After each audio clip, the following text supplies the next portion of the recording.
Narcissists, they rape your soul every single day. They're monsters in human flesh. And yeah, a lot of people say, oh, it's their trauma when they're kids that made them like that. We all have trauma when we were kids. I never did anything like that to people. Some people say, oh, narcissists don't even know they're narcissists. No, they do know. Because if they want something from you, they'll become so nice. When they take it, they'll become evil. So they know how to be nice. Narcissists are people that when you meet them, they put on a show, a mask. And this mask lasts 3 months, some people 4 months, some people 6 months. And they love bomb you so much that you go crazy for them, and then they drop you. And they drop you exactly when they know that you're so attached to them. And then they make you go crazy. You start questioning who you are, what you've done. You think everything is your fault. And when they abuse you, whether it's physical, mental, they make you feel like you deserve it. So you actually stay and you think it's normal because I deserve it. And they are master manipulators. It's not that it's coincidence. They're artists at what they do.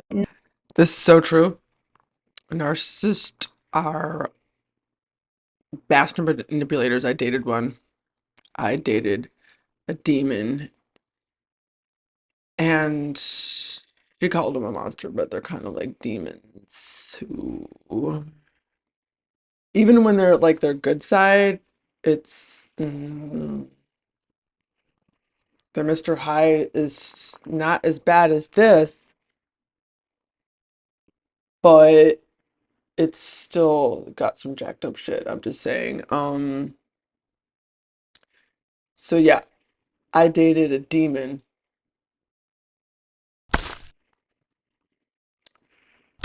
So Dr. Jekyll, Mr. Hyde.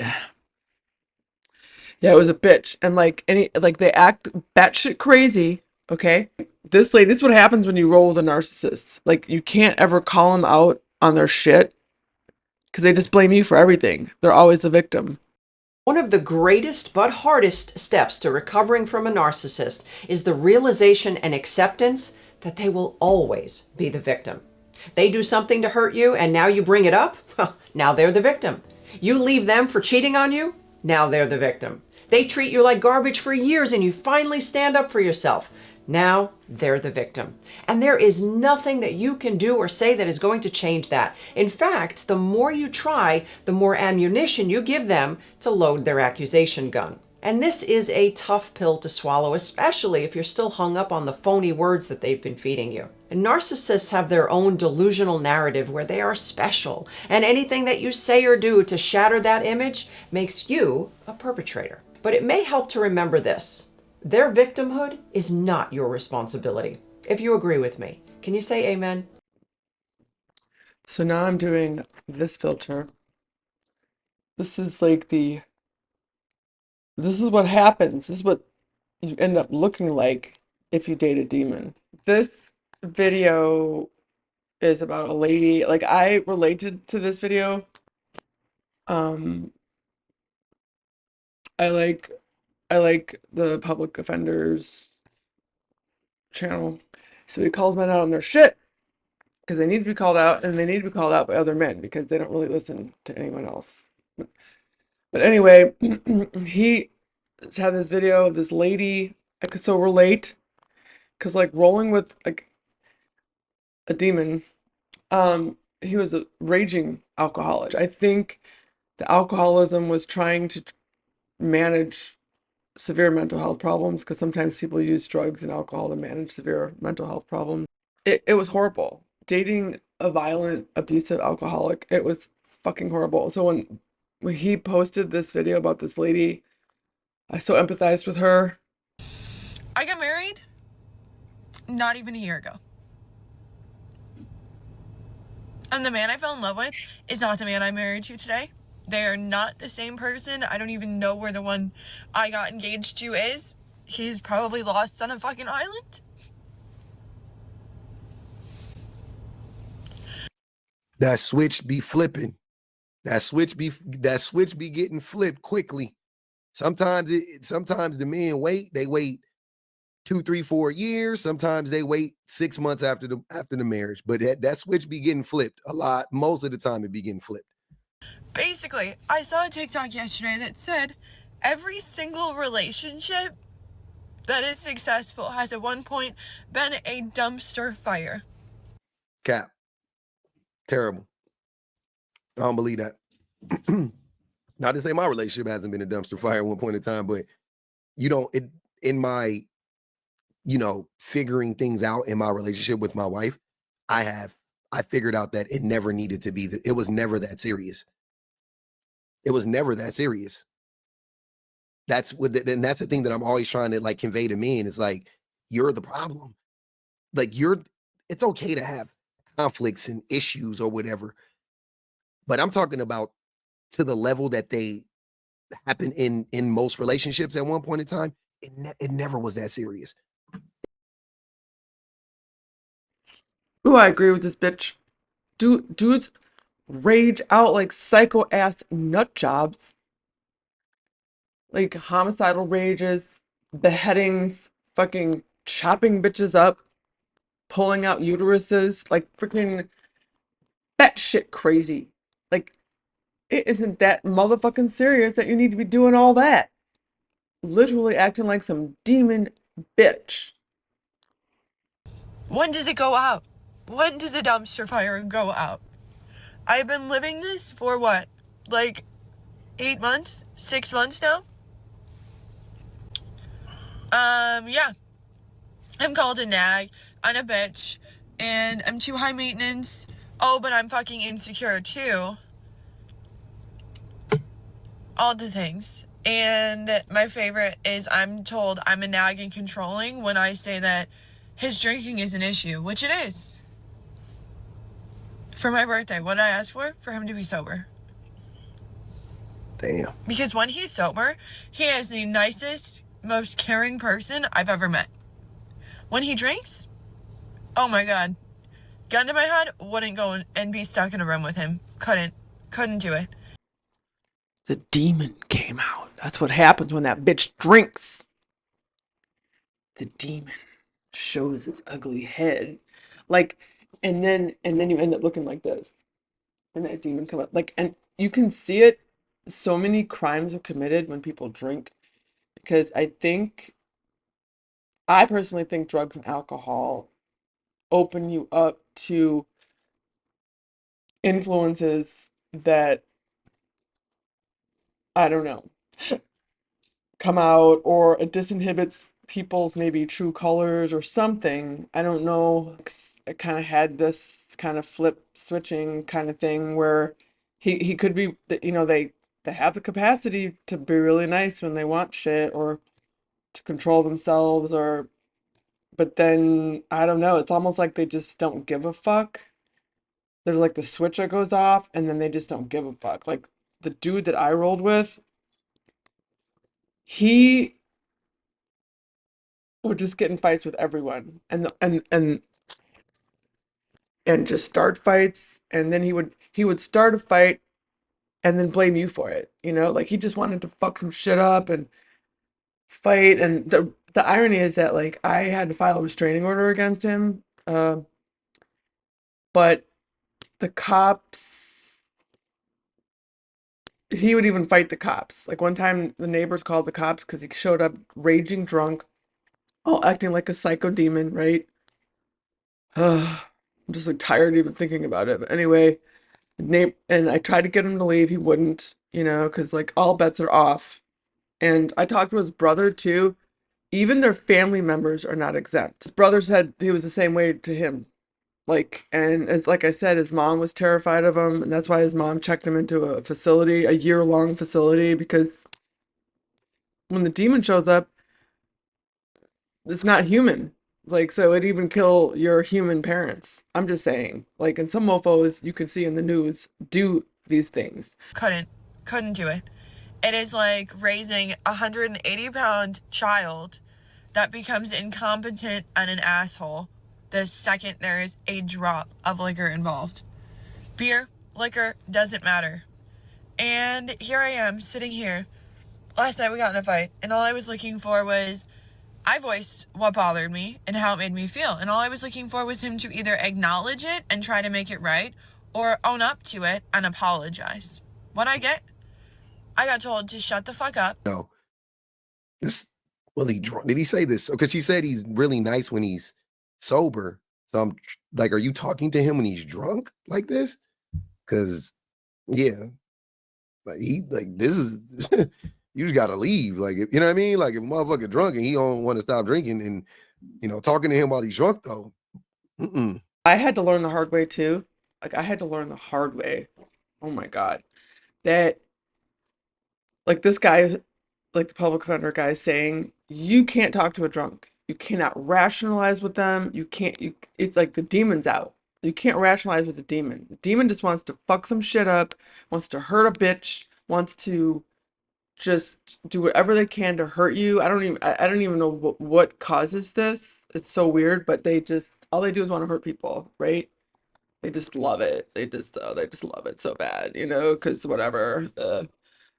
And you can't talk to them because you can't rationalize them. And she doesn't get yet that you can't do shit. Not AA, like Al-Anon. She needs to go to Al-Anon. Because that's the only way to help manage working with demons, essentially. Because that's what happens when people drink. They become demons, right? Or the demon comes out or something. I don't even know. But um she's not gonna be able to change him. Like I had to learn the hard way because I thought like I rolled with my ex like in person 5.5 years and I'm still dealing with the bitch like now. And that I haven't seen him physically in 3 years, but I had correspondence with him after he got out of treatment, because they make amends and shit. But he's still acting kind of demonic, like even though he's in sobriety supposedly.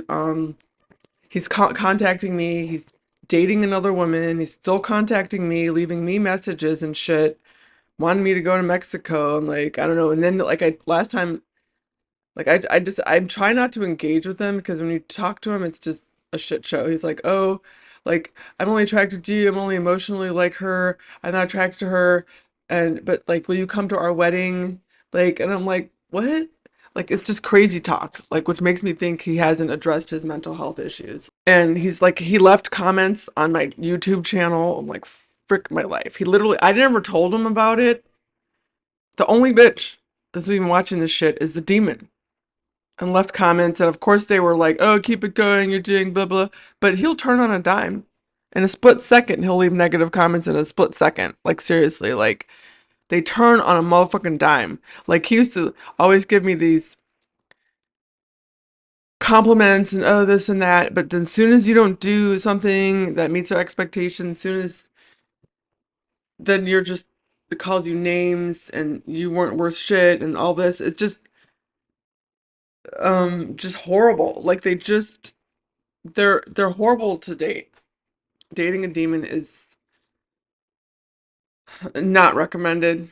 And I didn't know because I was like this lady really naive. I kept thinking like, oh, there were times it could be really fun and it can be very charming as part of the sociopathic, Machiavellian triad. Like they can be charming and funny, and he would always make me laugh, which would be disarming. I would forget about all the fucked up shit he would do because he would crack me up or something. And then, yeah, so they can be charming and so much fun. And I kept thinking, oh, if I could just get him to stop drinking, then he'll be normal. I'll just have the good side. I'll just have the fun part, like, but you can't. Like this poor lady, she doesn't realize that other side is never going to go away. But I feel like the dysfunctional personality disorder was there prior to the drinking, and that the drinking was a symptom of the disorder, the personality disorder. Um, Not the other way around. So like I had to learn the hard way that the personality disorder is there prior to the alcohol or drug abuse problem, right? Because you realize that even after they stop, they're still exhibiting some of the same behaviors that they did when they were drinking, but it's just not as bad or as intense or as violent. So here's another hurt face filter, because this is what you end up looking like if you roll with a demon. They start jacking your shit up. No, well, my ex he didn't get to the point where he was punch my face, literally, but he would get to when he would get really angry. He's like he would throw a fist at me like like, and it would end right there. Like he wanted to punch my face. Like, right? Like he would always be like, I just want to, like he would always be like, I just want to punch you, like he would be like that. Like, and so to me that indicated it was only a matter of time that he would have ended up doing that, right? But there were a few times where when he would show up drunk and he wouldn't leave, he would tackle me. He would hold my arms and so I couldn't escape. He would get really like he wanted to physically hurt me. There was like one time he was a big dude, he was bigger than me. I'm like already tall and he was taller than me. Um and he jumped on me, buckling my knees out from underneath me. And then I almost like fell to the ground and he starts laughing, and then he did it again after he saw that I was very upset. It almost like provoked him to want to do it again, and he did it again. And like, so it's like almost like the way demons work is that if they see that you're struggling, it fuels them even more. They like to see you suffering and in pain. They, it's not quite like some psychos get off on it, but like it's more like they just, I don't know what that causes that. I don't know why, but they like that, like, so it would provoke him. So I knew it was only going to ever escalate, yeah.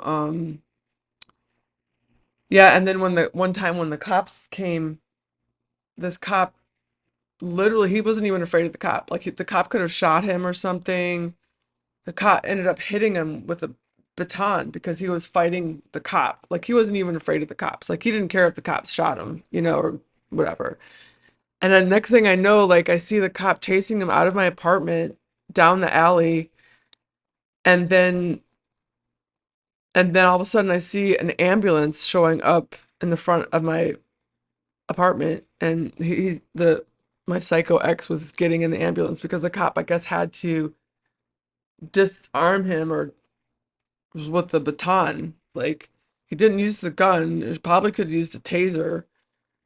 Oh my God, dude. But that's how nuts he was. Like he just was off the rails, like crazy town, like, which is why, and he's he's so clueless. Like he's like, oh, you should come to Mexico, blah, blah. He's like, he's so dismissive of his crazy behavior and doesn't see that he's ever done anything wrong. Like they don't have the capacity to really see that. Or if they know they have, they just don't give a shit. Right.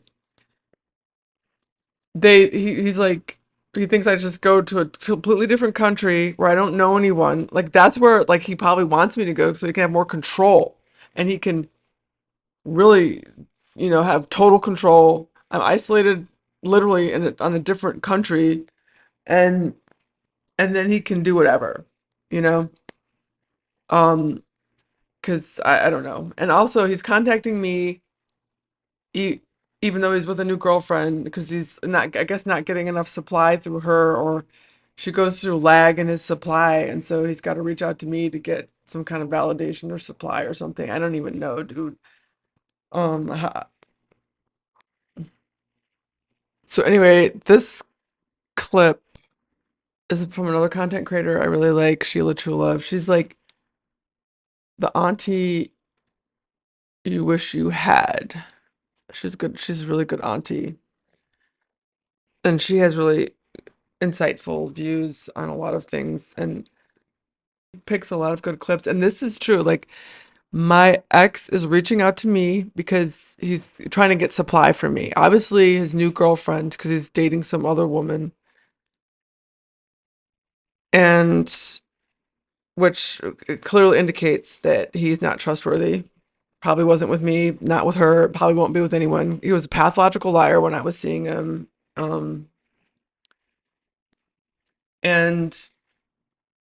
But he can't be alone. What this beautiful man is saying is 100% correct. Come on. A good person can be alone, but a bad person can't. Why? Those who are not particularly kind can't face their inner selves for a long time. They like to take advantage of people around them. Their existence is to gain benefits from others. So such people can't allow themselves to be alone because they need to suck enough blood from those around them to survive. Their hearts are very empty and they simply can't face themselves. But a kind person doesn't need to seek outside because her inner self is strong enough. She is a good person. People who like to be alone are not bad. Good people will surely be happy in the future. A good person can be alone, but a bad person can't. I don't know about you, and I can't speak for you, but I know I love my space. I have no problem being alone, living alone. I mean, nobody wants to, be alone. Being alone means you don't have any friends, you don't have any family, but I have no problem living alone at all. I know some people who they can't stand their own company. They always have to be around people. They always have to be up and on the go constantly. And so you have to ask yourself, why is it that a good person can be alone but a bad person can't? And that's because when a person is bad and they're alone, they're stuck with the one person they can't stand, which is themselves. No noise, no distractions, just them and their guilt, their lies, their selfishness, and it haunts them. Yeah, so I feel like that's why he's reaching out to me, because he can't be alone. Like, so one, he jumped into a relationship that I don't know if he really wants to be in, because obviously he wouldn't be contacting me. And if he wanted that relationship and was happy and content in that relationship, like, as far as like,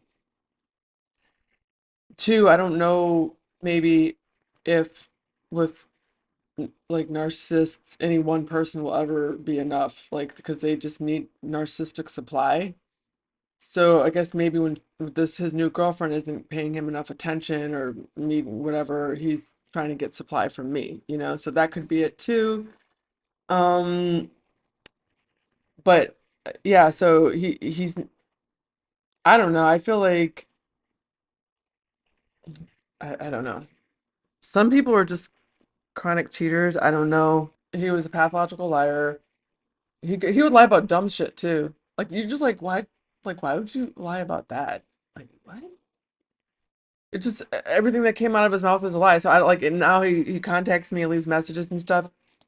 I can't believe anything that comes out of his mouth, because he just was, it was almost like, with certain people that, like, if they open their mouths, they're just probably liars. Like, and then they, there might be times where they kind of tell the truth, but you're so conditioned by them lying that you're like, well, maybe he's telling the truth. I don't know. Maybe he does sometimes. I don't know. Like, you just don't know what to believe anymore. But that's the problem with lying. Like, even the times you're like the boy who cried wolf, like, even when you're finally saying, okay, I'm telling the truth now, no one believes you. Like, and I would try to tell him that, but they don't get it. They just are so conditioned by lying, and just because it's lying is a manipulation tactic, like, and they're master manipulators. Like, that's for some reason they think that's the only way that they or they're so conditioned, that's the only way they learn how to survive, is to manipulate everyone around them. I don't know. There's another hurt face filter. I don't know, this one's been weird, but again, this is probably what you'd be apt to run into, rolling with these demons, because they got big old claws that just want to scratch. I know a lot of people that have gone through way more severe upbringings than what my ex did, way more severe. Just and don't act like the way he acted. I'm just saying, when I watch these shows about criminal FBI criminal psychopath profilers and shit, he had at least 80 to 90% of all the characteristics that they said to look out for. He had on every single list that they gave. I'm like, oh my God. I was literally dating a psychopath